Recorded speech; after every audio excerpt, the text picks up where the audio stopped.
Defining your big picture, dreams, goals in life. I woke up one morning asking myself what I could do to improve my life and benefit the world. Have you ever heard the phrase, the purpose of life is a life of purpose? It's both interesting and essential to understand that nothing in life can start until you get started. So, what are we waiting for? Let's get started. The fun in discovery comes from the excitement of exploring the unknown, the uncertainty and doubts faced when on a journey. Now imagine you're an explorer looking for an uncharted land. You have no idea where you will go or what the outcome will be, yet you know that there is something out there for you. Just be brave and journey on, and when you do, you'll notice what a great discovery it is. It's not just the physical things you've found, but also what you've discovered about yourself during the journey. From today onwards, let's all make some discoveries about how beautiful the world is, and finally discover more about ourselves. Everything starts from nothing. That's the creation process. From one dream, anything can be brought to life. The manifestation of one dream has the potential to create a whole new world for you. This challenge for you is, do you believe that one dream can change your life? Do you believe that one dream can change the world? One man had a vision of a workstation running his software on every desk and eventually in every home.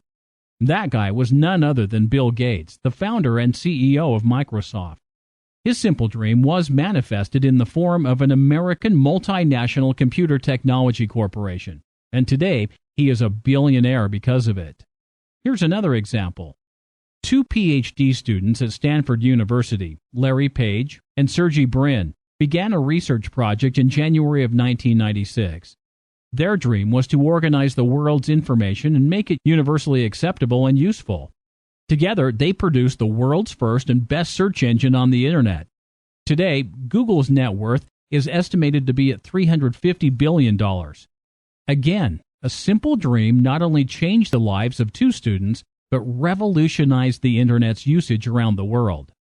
So what is your dream? Your mind is free to create anything you want to, as long as it resonates with your heart. How many of us have actually been giving thought to this and creating new ideas to make them come alive?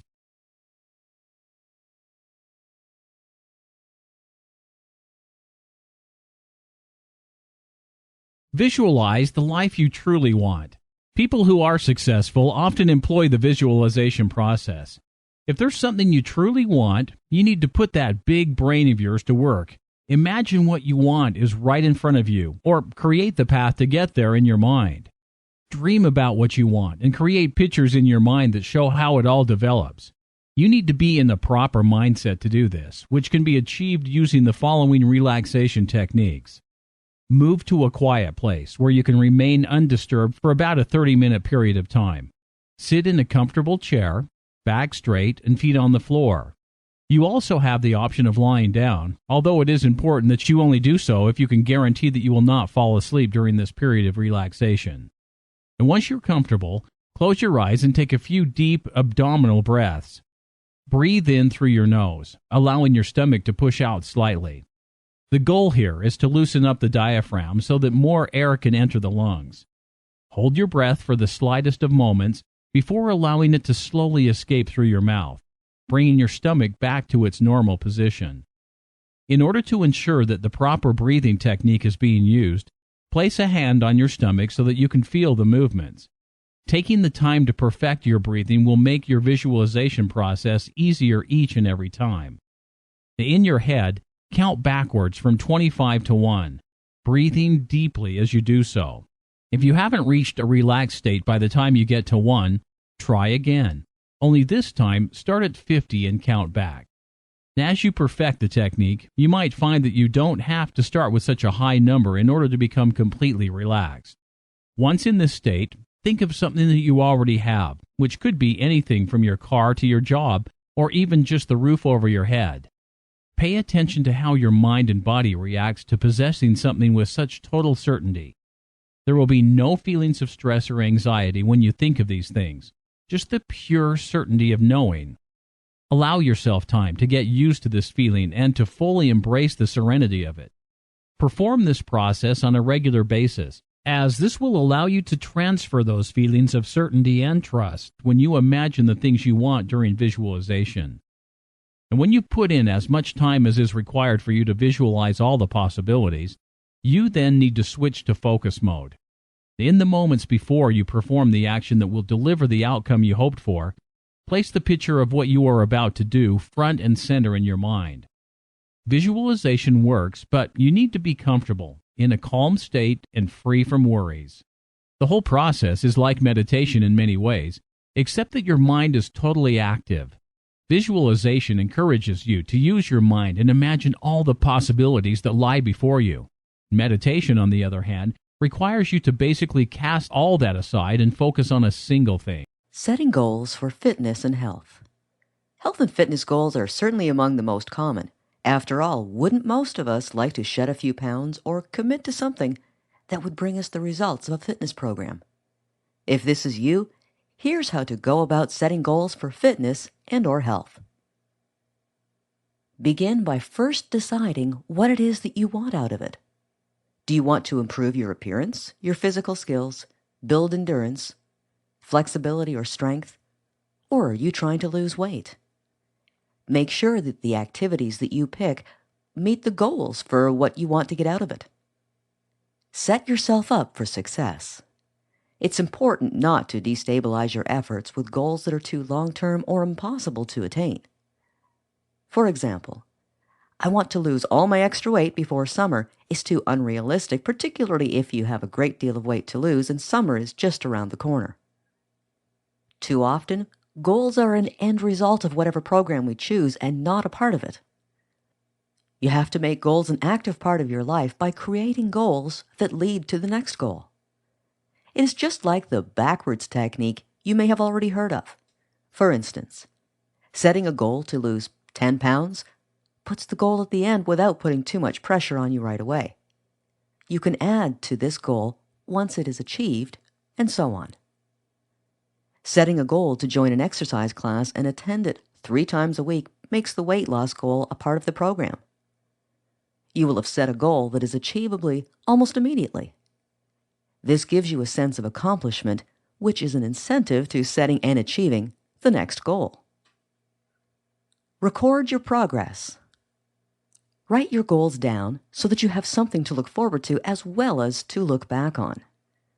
To begin, map out no more than 8 weeks of activities towards your first fitness goal. Working within your lifestyle, decide on a regular program. It's not necessary to work out every day, especially when beginning a new program, as your body is not used to the stress. Our bodies become tired if expected to do hard work 7 days a week. Exercising every other day is a safe and realistic goal.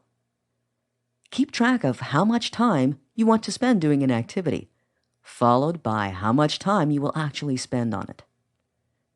Not everyone is looking at fitness and health to lose weight. Perhaps you are just looking to better your health. We tend to focus most on the area of our health in our lives when our health is already failing or is less than stellar. Unfortunately, it may sometimes take a life-threatening event, illness, or some type of physical rehabilitation to give us a wake-up call to make tough changes in our current health habits. We try to follow through on sound health principles such as enough sleep, a healthy diet, and plenty of exercise, yet we may not have the time in our busy schedule or have strong enough willpower to implement a balanced and healthy lifestyle.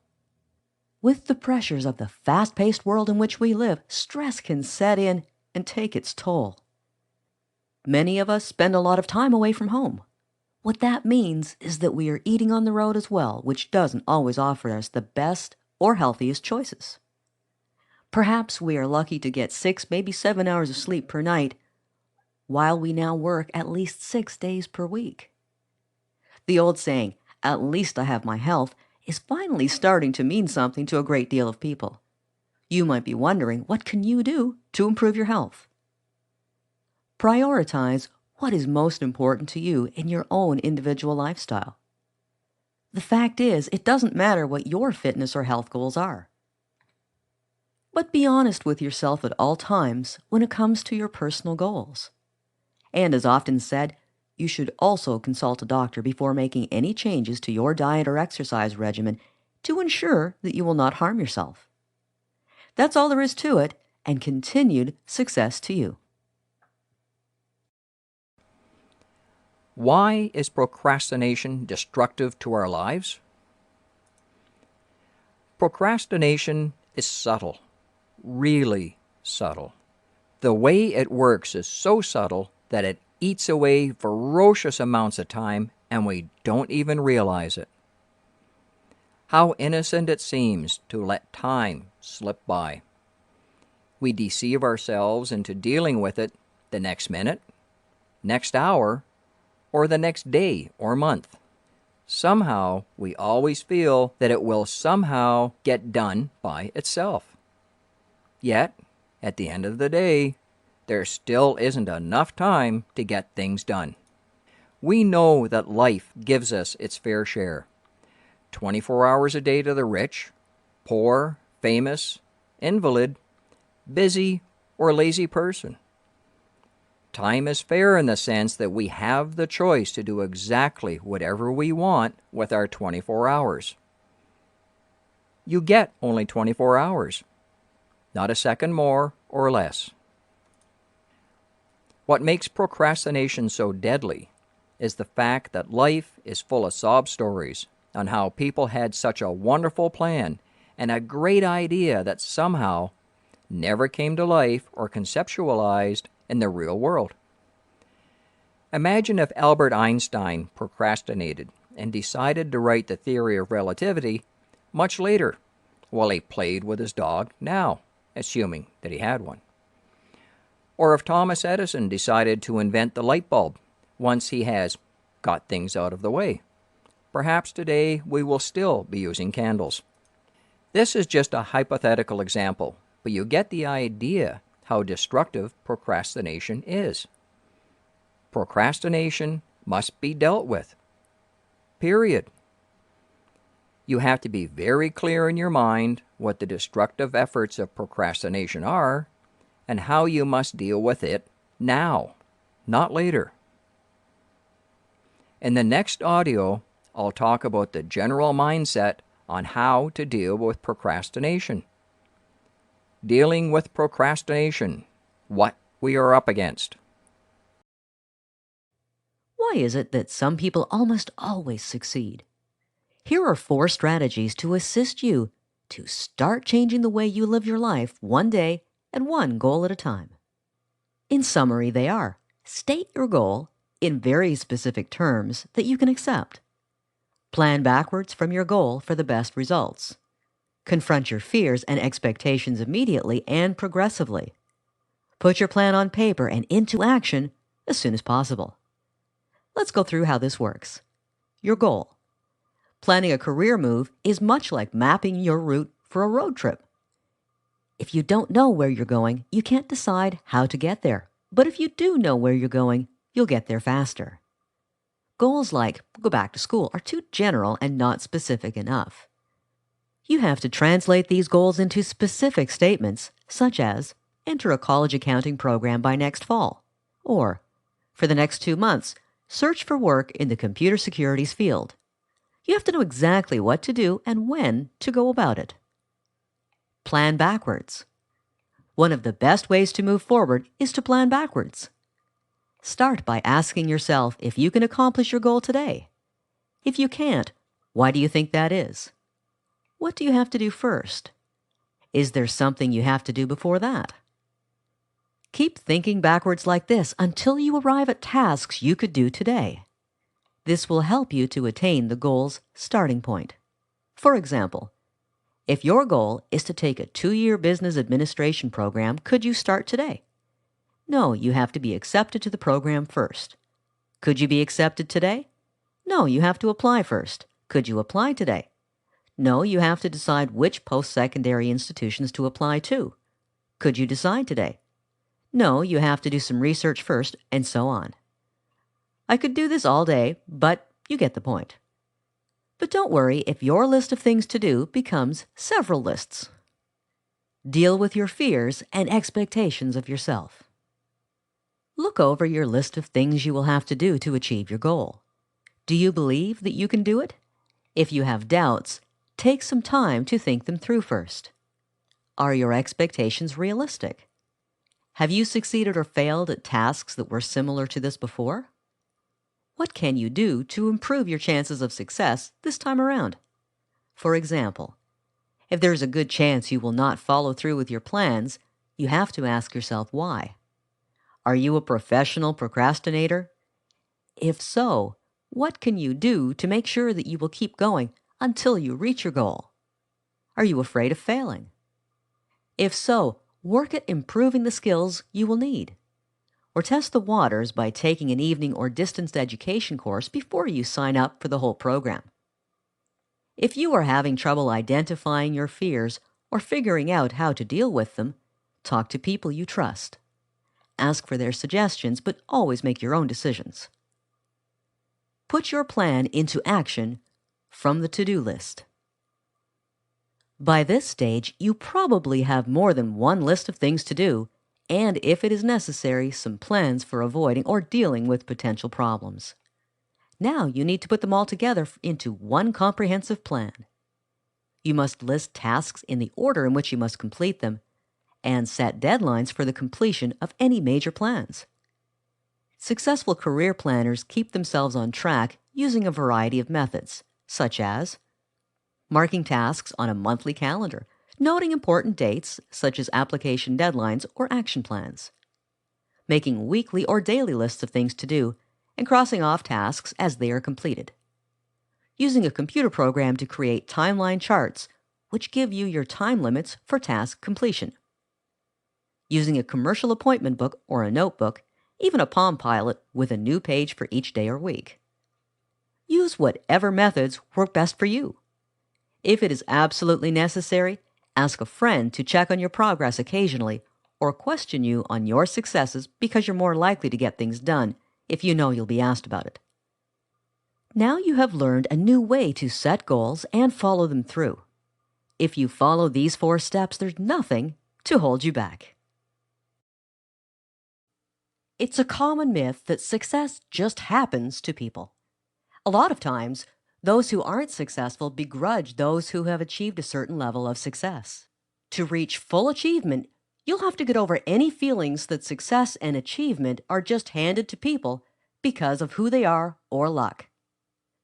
Such misconceptions about success that you may have, these ideas could be all that are holding you back, separating you from the success you want and deserve. In fact, it is probably better to use the word achievement in place of success because it promotes the idea of taking action and doing something. Notice the root of the word is achieve. Now, success doesn't really ever happen by accident to people, even though it can appear so. The idea of overnight success, or even the person who just so happened to pick an amazing stock in the stock market, are really nothing more than myths. Usually, it is the seasoned investor who has learned a lot and understands, even at a subconscious level, how to choose a winning stock that gets wealthy with stocks, not the guy who picks one at random. On the other hand, you do occasionally hear of people picking that one right stock before it increases in value, but it's so rare that when it does happen, it is newsworthy. Still, any such immediate success rarely lasts. True and lasting success has to be earned. It must be achieved for it to last and have all of the positive benefits it brings. Contrary to conventional wisdom, overnight success in the entertainment industry and politics are almost non-existent. We often hear rags to riches stories and accept them as truth without digging into the facts. These make for nice stories, as they show anyone can catch a lucky break. While these stories are often not true, when they are always the result of hard work, risk, and/or persistence. Not doing the hard work but reaping the rewards is a sure ticket to eventual failure. Any such success is short-lived and empty. Now, for those who somehow beat the odds and become an overnight success, it is possible to maintain that success but only if they're willing to do the work needed to maintain it. Any worthwhile achievement will take a lot of hard work, but if you have the right goal, motivation, and reason, success will surely be found by sheer persistence. Yet it may not seem like work at all. You need to be able to look at things with the right perspective. You're no longer doing work for the sake of work. You're doing it to achieve something good that you desire, and in doing so, you will be exposing yourself to opportunities when they arise. It is often said that opportunity knocks only once, but the successful achievers believe it may knock twice, but they never know if they missed that first knock. Those who are massive achievers, the ones who have reached the pinnacle of whatever field they are in, are those who are not just doing it for the right reasons, but those who are able to recognize and seize opportunities whenever they present themselves. For sure, sometimes those opportunities may not pan out, but they may even appear to be failures. But what does the successful achiever do? They take whatever they can get from these apparent failures and move on, stronger and better equipped for success than they were before. They then start looking for the next opportunity and seize it as well. Oftentimes, they will seem to fail to the casual observer. What they are really doing is failing forward. Whereas the average person may see failure as something holding them back, top achievers find value in them. They keep trying, they don't give up. After all, they know what they want and they'll get it, and something as common as a failure isn't going to hold them back. It is these things that make people appear to be overnight successes. But those who are quick to label people as such are the same ones who don't want to do the hard but rewarding work that it takes to achieve true success.